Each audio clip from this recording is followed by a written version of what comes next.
Atlanta News First Plus starts now with the First Alert Weather Day.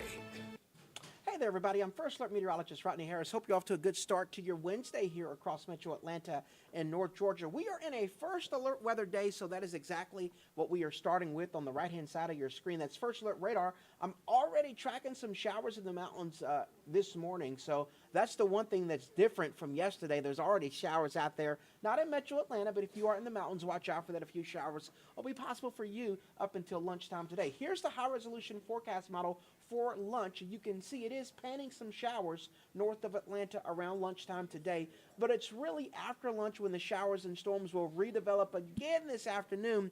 So yesterday the storms were more in the evening and at night. Today the storms will be out there right after lunch. So if you do have any plans to be out and about after lunch today, 1 p.m. and later, the coverage of storms will be about 40% this afternoon, increasing to 50% as you drive home from work. So when you're leaving from work later on today, that's when we will see our highest overall chance for showers and storms in Metro Atlanta. That's the primary reason why we have our first alert for today, so watch out for that. That's going to continue through about sunset with showers and storms out there. Now, if you see a storm today, there will certainly be rain and lightning out there, and the strongest storms like yesterday will be capable of producing some gusty winds. Most of these storms will produce gusty winds of about 40 miles per hour, but we can't rule out some isolated severe thunderstorm warnings again later on this evening for a 60-mile-per-hour wind. I don't think we'll see as much of that this evening compared to what we saw yesterday, but some isolated damaging winds will be possible again this evening, so keep that in mind if you're going to be out and about. So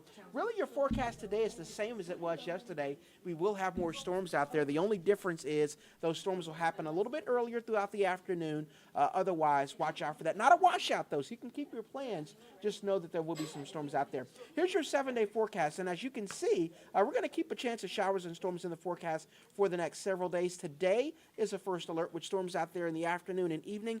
Tomorrow is a first alert, and we'll actually see a higher coverage of storms tomorrow because the activity tomorrow will be developing ahead of a front. So today's coverage is at about 50%, which will peak as you're driving home from work, and then the coverage tomorrow will be a little bit higher at 60%. So both today and tomorrow are first alerts for scattered storms, primarily in the afternoon and evening. Now, by Friday, we finally have high pressure that'll build back over North Georgia, and that will lead to several dry days. So this weekend will be the first dry weekend that we'll see in quite some time here in North Georgia, so we really want you to get out and enjoy the weekend. One thing I will say, though, about the weekend, and we've talked about this a little bit over the past couple of days on Atlanta News First, but it will definitely be hot and humid over the weekend, so keep that in mind if you do have any plans out there. Again, it will be hot and humid. The heat index will get pretty close to 100 degrees by Sunday especially, so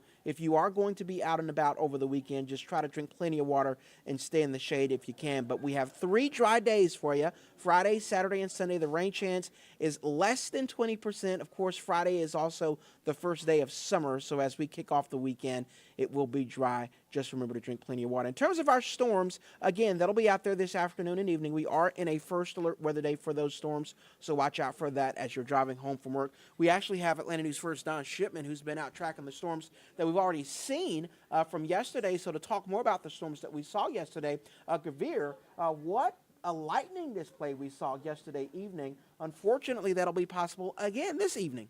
Yeah, Rodney, I tell you what, I live in Cherokee County, and it was quite bad. You know, yesterday afternoon, it was sunny most of the day yesterday, and then late evening, it started to get a little cloudy, got dark.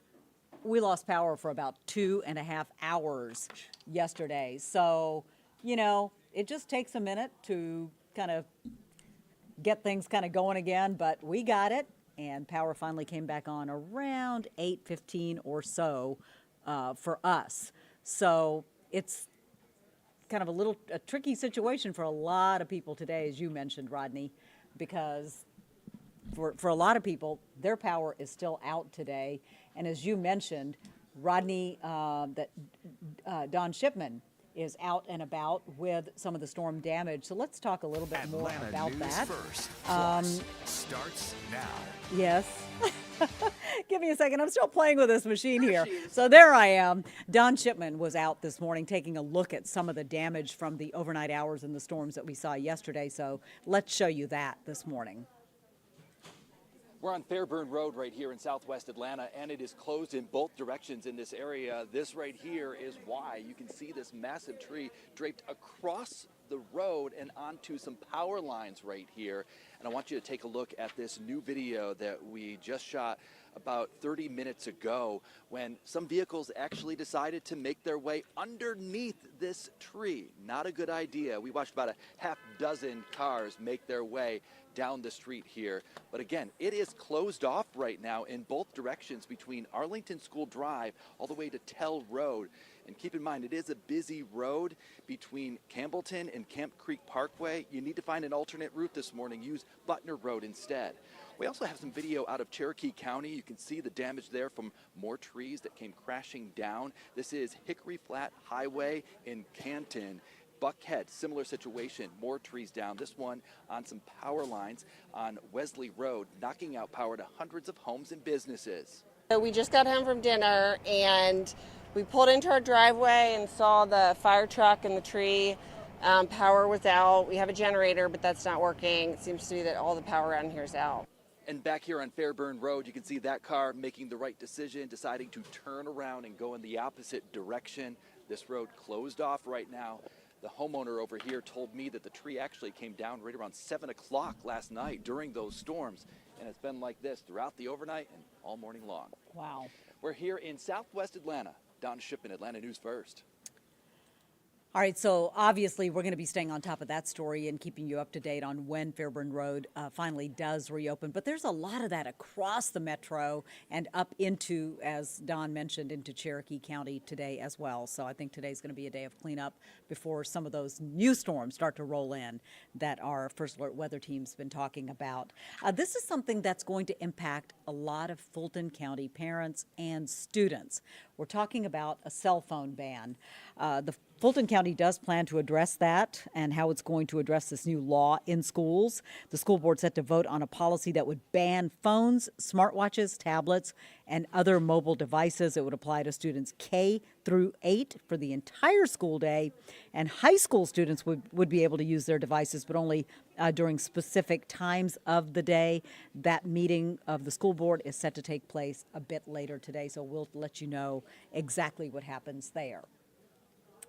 The other big story that we've been watching, over the weekend we had the Juneteenth parade, but as you well know, there were also plenty of protests around our city and cities across the country. Some of those were to protest President Trump's policies. Some of them were ICE protests, protesting deportations of people who are in this country illegally. One of those protests had a journalist who was here streaming what was going on. That journalist was arrested and is now in ICE custody. Sarah Hammond has more on that.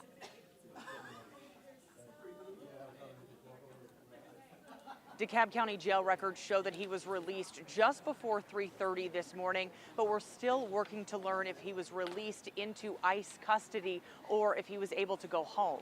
Mario Guevara was granted bond on Monday, but remained here at the DeKalb County Jail on a 48-hour hold from Immigration and Customs Enforcement. That expired today. His attorney, Giovanni Diaz, says Guevara is here on a work authorization and is working on getting his green card. Diaz says based on the videos he has seen leading up to the arrest, Guevara was complying with law enforcement as he was documenting the protest for his Spanish language news organization, but DeKalb officers disagreed and placed him in handcuffs. He was doing something that he's done for 20-something years. There's a vast amount of experience that he has dealing with situations like this, and he's never had any issues. Quite the opposite. Guevara was charged with improperly entering a street as a pedestrian, obstructing law enforcement officers, and unlawful assembly. Again, he is one of 8 people who were arrested during that protest on Saturday. At the DeKalb County Jail, Sarah Hammond for Atlanta News First. Now, I can tell you that since Sarah filed that report, I should update you, we have just learned that he was, in fact, placed in ICE custody. So we're going to be following this story because it is a developing story. You'll want to stay tuned at noon. Sarah will have an update on exactly what is happening with this case coming your way at noon. A lot of you familiar with the Atlanta skyline understand there is just so much going on here. We've got new construction going on, a lot of traffic. Well, now there are new plans to build a $10 million sky bridge at the state capitol. It's a modern design, and some of the neighbors are thinking of it less as a bridge and more really as a barrier. Joshua Skinner has that story. In a couple of years, the Georgia State Capitol will be connected to under construction legislative offices by a brand new sky bridge. But some people say what's happening up there is affecting development down here. In his 10 years living in the city, John Fisher with the Atlanta Downtown Neighborhood Association has seen growth. We're adding thousands of residents per year and will continue to. But there's something up that's bothering him and other downtown advocates. It's the sky bridge culture throughout the city of Atlanta. Sky bridges. There are a lot of them in Atlanta, and they keep people off the ground. And that essentially has caused some of the stagnation in the development in the core of downtown. The latest is possibly the most controversial, a third-story sky bridge running from the Capitol to legislative offices. The renderings showing contrasting architectural styles. That's one potential eyesore. The other problem? Government workers never have to leave the building.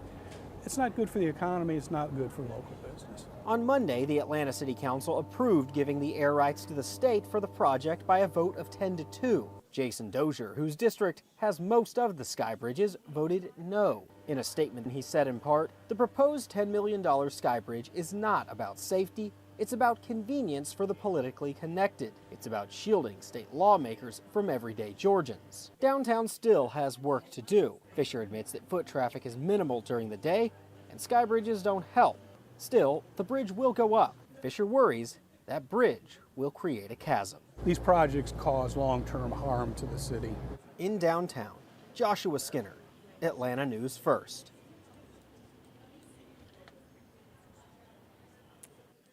All right, so another one of those stories that we're going to be watching for you. Lots of stories to follow up on. The big story today, again, it is a first alert weather day, and some of those storms and that rain is will be moving in a little bit earlier than the timeline from yesterday. So just be weather aware. Rodney Harris is always talking about how you need to download the First Alert Weather app. I can tell you that I have it on my phone, and it comes in really handy because it'll tell me lightning detected, within a mile of your home or storms moving in. I know exactly what's happening where I am, and you can be in the know as well. So we want to make sure that you stay safe and you make it a great day today. Thank you so much for watching, and don't forget to tune us in at noon. See ya.